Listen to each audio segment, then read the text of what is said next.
хөөчлөн чи намайг харсан уу яг би хажууд чинь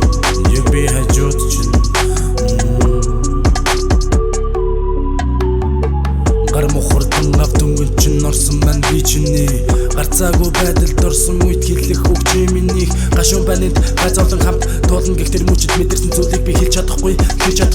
зүйл болон байсан ч би шантраагүй те магадгүй анхнаасаа чамайг би хараагүй дээр байсан байх гэхдээ одоо бүх зүйл сайхан ирээд өмнө гэрэлтэн тэртээд хамт хөвтээд ширтээд тэнгэрийн нотыг тоолно